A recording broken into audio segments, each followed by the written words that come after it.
Que hai que facer cando chega un paquete? Pois obvio, abrilo. Así que imos alá. Como vedes, este é o paquete de Anthouse que me chegou recentemente e estou un pouco preocupado. Me preguntaredes por qué. Se lembrades, nun dos anteriores vídeos, amosaba como estaba golpeado. Digamos que a empresa de mensaxería non o cuidou todo o que debería, así que, bueno, imos ver o que hai dentro. Para empezar, xa vexo que hai moito acolchado con bolsas de plástico con aire dentro, así que, bueno, a cousa pinta ben. A habitual benvida, grazas pola confianza, xunto con os links que soen incluir. A ver o que hai aquí detrás, aquí debaixo, aquí dentro desta caixa. O primeiro que observamos son 3 tubos de ensaio que, como vedes, están pegados ás bolsas.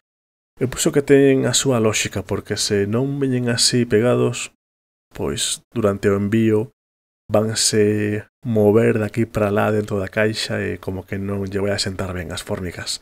Así que está ben pensado.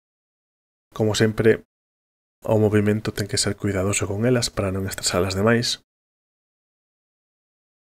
E como é cinta de carroceiro, polo que vexo, pois non será demasiado complexo requitiralo.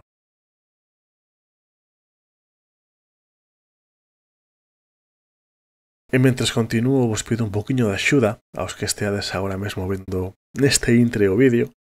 Xa sabedes que tedes aí o botón de like, tedes tamén o botón de suscribirse. Non custa nada, somos moi pouquiños, seguiremos sendo poucos, pero estaría mellor que vayamos crecendo, sobre todo se vos gusta contido. É dicir, non vos suscribades se non vos gusta, porque ao final, para que? Non ten sentido. E a idea é que vaya mellorando e ofrecendo cousas de maior interés. Así que aí tedes esos botóns para darlle uso, vale? Que non custa nada. Continuando co paquete, temos aquí unha serie de accesorios. A primeira vista vemos unhas pinzas, temos tamén aceite mineral, alimento líquido, unhas xeringas con agulla que van a servir para alimentar e un par de detalliños como son unha pegatina e un chaveiro. O prato forte do pedido son estos Cubic Fundación para montar. Tamén teñen a opción de ser vendidos xa montados. Evidentemente custan un pouquiño máis, pero non está ben divertido. A mí que me gusta montar cousas, vou non pasar bastante ben. E por último, 3 libros. Todos eles de Raúl Martínez.